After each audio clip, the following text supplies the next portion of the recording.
That was It's All About You by Dakota Starr.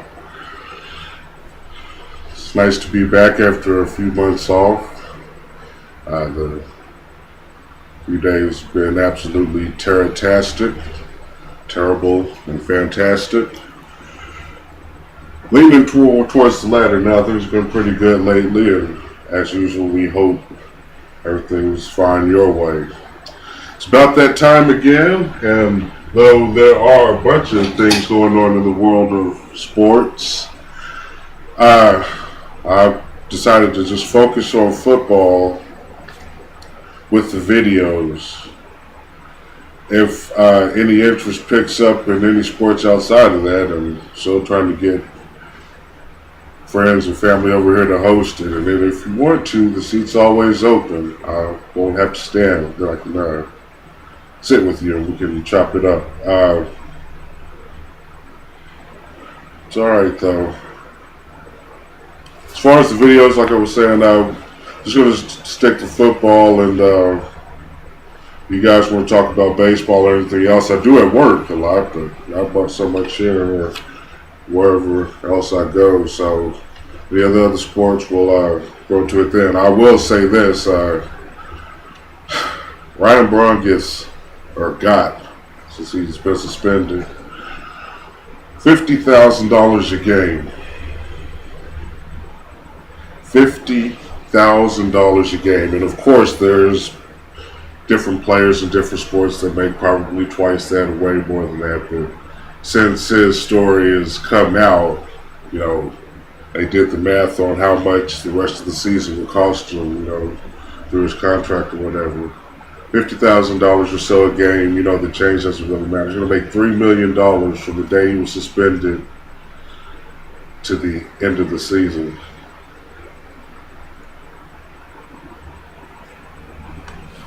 I don't even know what to say about that. $50,000 to play baseball, right? $50,000 a game. Don't care how much you like it or don't like it. You do it for that. With the preseason now, I figured I'd get a super early start on the teams, and initially see how they've changed. Each team has changed before we get into any matchups or any weird things we've seen with the preseason. I believe 7 days away. So that's a 7. Starting the junior division, the AFC first. We'll start with the standings, how they finished the 2012 season. In the East, of course, the Patriots were 12-4. They were 5 games clear of Miami and 6 games clear of the Jets and Buffalo. Really?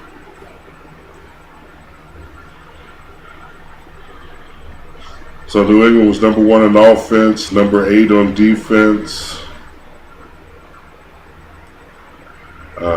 Let's see here. Miami was 9th on defense, 13th in offense. And again, these are AFC numbers, so that's out of 16. The Jets were 15th on offense and 11th on defense. Buffalo was 7th in offense and 5th in defense. You kidding me? The Buffalo Bills were 7th offensively in the AFC and 5th defensively. Those are middle of the pack numbers, of course, out of 16, but they finished 6-10. So I think something could be brewing there. Of course, with everything else that's going on, like certain folks getting, being accused of murdering someone else. I don't like a lot of people. But they will live, no matter the varying degrees of animosity or hatred toward them. They're not going to die. Or by my hands at least, or by my word. I had inklings of this when he was at Florida. I wonder, we just heard Tebow is in town now in Massachusetts. Belichick being the game planner that he is, do you think Tebow was brought in to tame Aaron Hernandez, and it was just a bit too late? Had they got Tebow in and, all of that, maybe the whole thing would have been different. Tebow's aura would have been cast over the team if they'd have done it maybe a year or so ago, and it may have shadowed any of his wrongdoings. But too late. Now Tebow is there amongst these other guys that we know New England is known for, and maybe not so much now, I don't know, but back in the past, New England was a haven for those with problems. So now Tebow, who was apparently flawless in the third or fourth coming of Jesus, has some problems. He's there with them, let alone the on the field stuff. All right. Here off camera here, the camera left, we've got another screen up with the team's additions and subtractions since the offseason.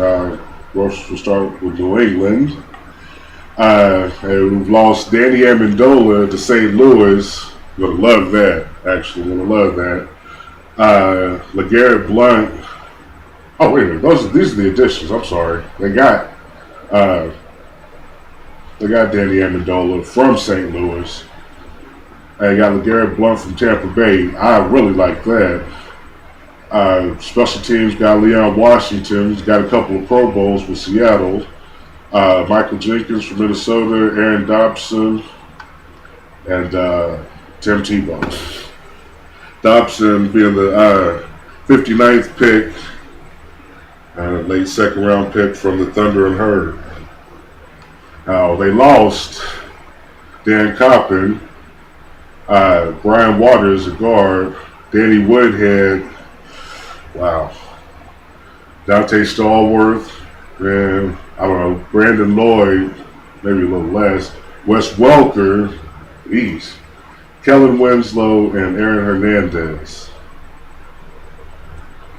They've got to say that they are positive going into the season. We've got to move forward from whatever. But that looks like they lost a center, guard, running back, 3 wide receivers, and 2 tight ends.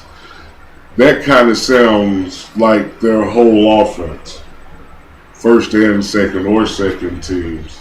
Now, they replaced it with some good guys. You get Danny Amendola. I like Michael Jenkins. And Tim Tebow, anything can happen, but the rest of that story with the Patriots is the rest of the AFC East. And it's kind of interesting. Now, Miami is right above them here. They picked up Mike Wallace from Pitt. They got Destin Keller from the Jets.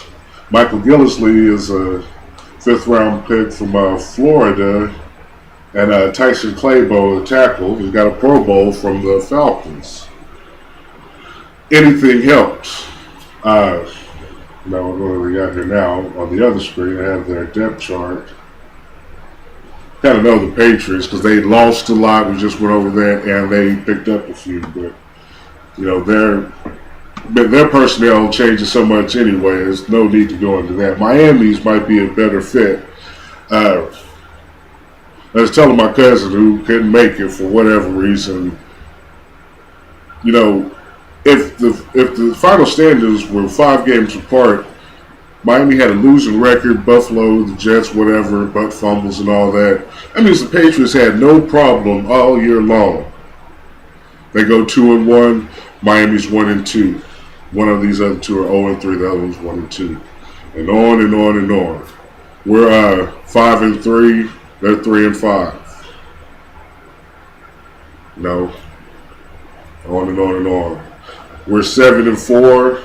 They're 5-6. They're nowhere near it. Then it depends on how they beat them head to head. But that 5 game could have easily been 6 if they swept Miami. You guys know that. Just on offense, And Ryan Tannehill, Matt Moore, and Devlin at quarterbacks. And Martin, Richie Incognito, Marquise Pouncey, Jerry, and Claybo is their line. That seems like a pretty good line. Who are they running back? Gilson, Thurpin, and Miller. I got Lamar Miller, number 1 on their depth chart. Okay, now let's move on here to the Jets, who really need some help. So they picked up Chris Ivory from New Orleans. He's a great running back. Another running back, Mike Benson from Oakland. Braylon Edwards. They got Kellen Winslow, New England, and drafted Geno Smith towards the end of the second round for the Mountaineers. They lost Sean Green, Dustin Keller, and Tim Tebow.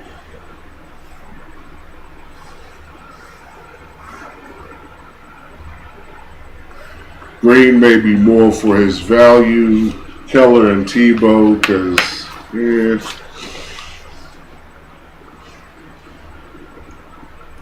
we had the quarterback battle between Smith and Mark Sanchez. You got to give it to Mark because he's at least played. You're going to see how Geno looks here in the preseason coming up. You've got to give it to Mark Sanchez because, but fumble and all, Mark Sanchez finished last season. With some help, I guess. He had help, but I don't know if the kid from Alabama is still there. I guess I can look and see. And if he is, then, still Sanchez. And it's not cool to keep pulling them. Pull up the jet step chart. It's not cool to keep pulling them every time he does something bad because whether he wants to or not, the quarterback's going to mess up. They just are. They could throw an interception that's completely not their fault, but they turn the ball over. Or they could butt fumble, which is entirely their fault.